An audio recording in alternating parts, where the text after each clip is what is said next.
I am grateful for the way that Eugene Peterson, in his translations of the Psalms, captures the lively spirituality of the Hebrew Psalter. Our gospel lesson is from Mark chapter 5. Hear now the word of the Lord. When Jesus had crossed again in the boat to the other side, a great crowd gathered around him, and he was by the sea. Then one of the leaders of the synagogue named Jairus came, and when he saw him, fell at his feet and begged him repeatedly, "My little daughter is at the point of death. Come and lay your hands on her so that she may be made well and live." So Jesus went with him. And a large crowd followed him and pressed in on him. Now there was a woman who had been suffering from hemorrhages for 12 years. She had endured much under many physicians and spent all she had. She was no better, but rather grew worse. She had heard about Jesus and came up behind him in the crowd and touched his cloak. She said, "If I but touch his clothes, I will be made well." Immediately her hemorrhage stopped, and she felt in her body that she was healed of her disease. Immediately Jesus turned about in the crowd and said, "Who touched my clothes?" His disciples said to him, "You see the crowd pressing in on you. How can you say, 'Who touched me?'" But he looked all around to see who had done it. The woman, knowing what had happened to her, came in fear and trembling and fell down before him and told him the whole truth. He said to her, "Daughter, your faith has made you well. Go in peace and be healed of your disease." While he was still speaking, some people came from the leader's house to tell him, "Your daughter is dead. Why trouble the teacher any further?" But overhearing what they said, Jesus said to the leader of the synagogue, "Do not fear, only believe." He allowed no one to follow him except Peter, James, and John, the brother of James. When they came to the house of the leader of the synagogue, he saw a commotion, people weeping and wailing loudly. And when he entered, he said to them, "Why do you make a commotion and weep? The child is not dead, but sleeping." They laughed at him. And then he put them all outside and took the child's father and mother and those who were with him and went in where the child was. He took her by the hand and said to her, "Talitha cum," which means, "Little girl, get up." And immediately the girl got up and began to walk about. She was about 12 years of age. At this they were overcome with amazement. He strictly ordered them that no one should know this, and told them to give the girl something to eat. This is the word of the Lord. Thanks be to God.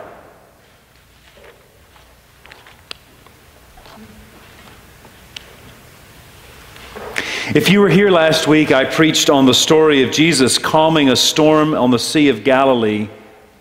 When the waves finally died down and the wind had become a dead calm, Jesus said to them, "Why are you afraid? Have you so little faith?" And now today in Mark's reading, Jesus has gotten back in the boat and crossed back to the other side of the sea. And no sooner has he stepped out of the boat than Jesus is once again speaking peace to our fears. A few weeks ago, a member of the church, who happens to not be here today, was on the way out of the sanctuary after the service and thanked me for the sermon that morning, and then asked if I would please preach on what unites us. This person lamented the divisions in our world, in our culture, in our politics, in our media. And very earnestly he asked me, "Would you please preach on what unites us, on what brings us together?" That's no small challenge. If you read the local paper this morning, the columnist in the paper discusses the divisions and polarizations of our time. He puts it pretty succinctly near the beginning. He said, it certainly seems like we as Americans don't like each other much these days. And so maybe now, as much or more than ever, we need to know what unites us. In the gospel this morning, we have two different people, two very different people in almost every way, yet who are profoundly united in this story within a story. The reading from Mark is what's known as a Markan sandwich. So it's a story that is wrapped by a larger story. And the story in the middle flavors the story on the outside. And the story on the outside flavors the story in the middle. We begin by hearing about Jairus, who is the president of the synagogue in his small town. That means in a town of a few hundred people, he was a man of standing. He was a respected leader in his community and an elder.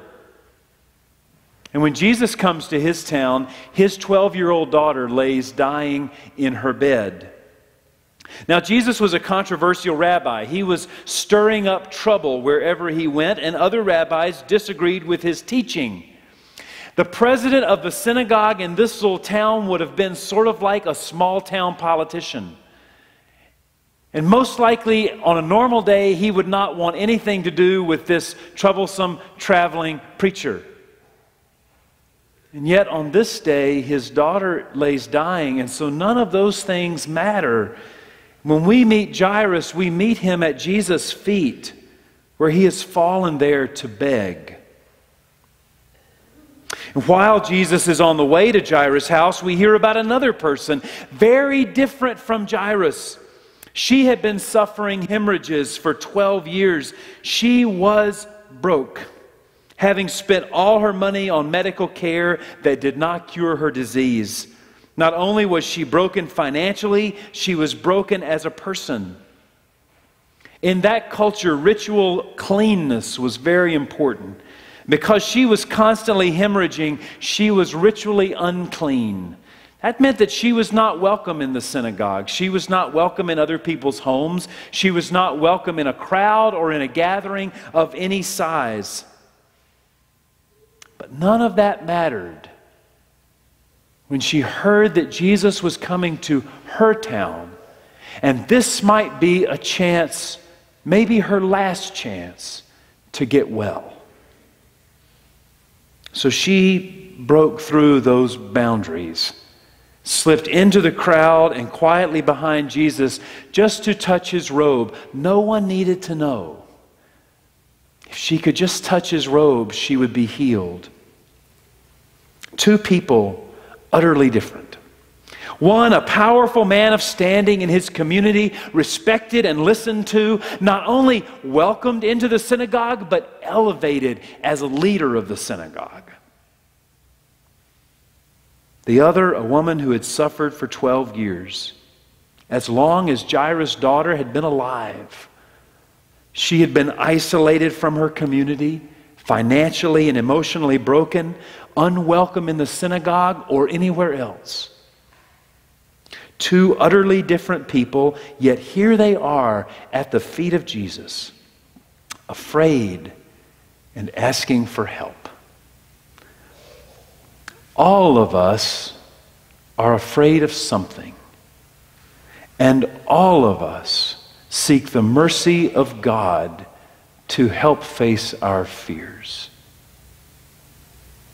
There's a story from India about Kisa Gotami and the mustard seeds that tells this beautifully.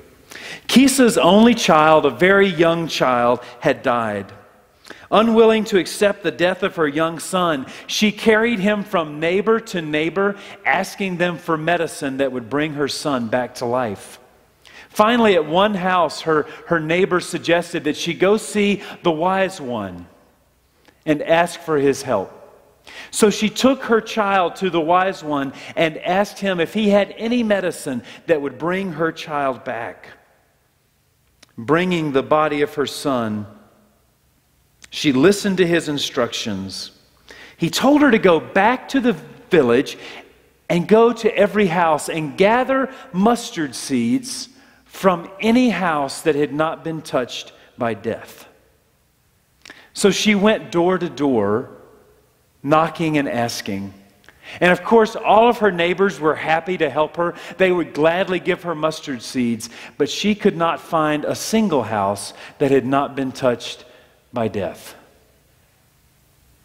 And so when she had gone to every house in the village, she was able to accept the death of her son, supported by the love of her community, knowing that she was not alone. She was united to every other person in her suffering.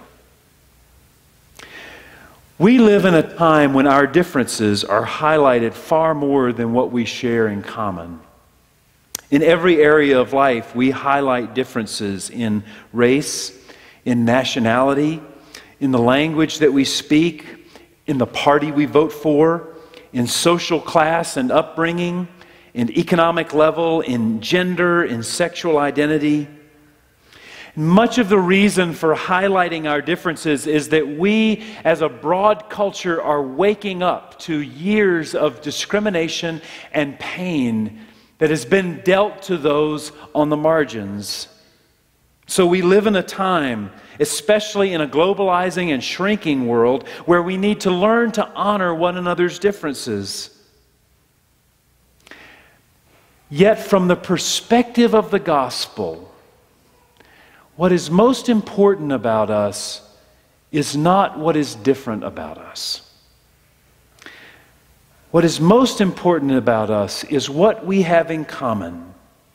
What is common to us goes beneath our skin color, beneath our ethnicity. It goes deeper than nationality or language. It certainly goes deeper than political party or economics. What is common to us is our need for grace. For all of us, no matter where you come from, where you were born, or what your station in life, all of us carry loss and brokenness. Each of us carries pain, and each of us causes pain. When we see Jairus there at the feet of Jesus, and then the woman who is sick sneaking up behind him on her knees, we see ourselves, each of us, seeking the grace of God to face our fears and heal our hurts. The one who pleads for the life of a child, the one who pleads for their own health, the one who begs for forgiveness, the one who needs just that much more strength. All of us need grace. The one who needs to be accepted. All of us need grace. When the woman touched Jesus' robe, he felt power go out of him, and he asked, "Who touched me?" The disciples practically laughed at him because he was in a crowd. But Jesus knew that someone very special, not an outcast, not a woman who was less than, but someone very special had touched him. The woman knew she had been healed, and so she came in fear and trembling and fell down at his feet and told him everything. And Jesus calmed her fears and gave her peace. While this was happening, Jairus, you can see him standing in the corner sort of nervously, wondering about the time and how his daughter was doing. People came from his house to say that his daughter was dead. There was no need to bother Jesus. And Jesus overheard it and said, "Jairus, do not fear, only believe." So when he got to the house, the people laughed at him, but Jesus kicked him out and told the little girl to get up. What is common to us is our need for grace. But what is even more deeply common in us is the grace that God gives. Both Jairus and the woman, as different as they are, come to the feet of Jesus with their fears. And to both of them in different ways, Jesus gives grace. Go in peace. Do not be afraid. The most important thing to know about yourself is that you are beloved of God, and that God's grace is poured out over your whole life. and that you are never more beloved than when you come to Jesus with fear. Of all the things that make us unique, all the things that make us who we are, our different opinions and our thoughts and experiences, our training and background, our DNA, our family history, where we were born or where our ancestors were born, of all the things that go into making you uniquely who you are, what makes you truly special, and this is the gospel, is that you are beloved of God, and God's grace is poured out on your life. Of course, this grace is not only for you and me. God's grace is given to each person. Each person you meet is beloved of God, even if they don't know it, even if they don't accept it, even if nothing about their life reflects it. They are beloved of God. And for those of us who have grasped this truth deeply, there is no way to demonize another person, for they are, as much as we may disagree with them, they are beloved of God. And each person you will never meet, each person who is as different from you as could possibly be, each person whose path will never cross yours, whose life shares nothing in common with yours, they too are beloved of God. As we say in a marriage ceremony, what God has joined together, let no one put asunder. We are united in our need for grace, and even more in the grace that is poured out on us all through Jesus Christ. Would you pray with me?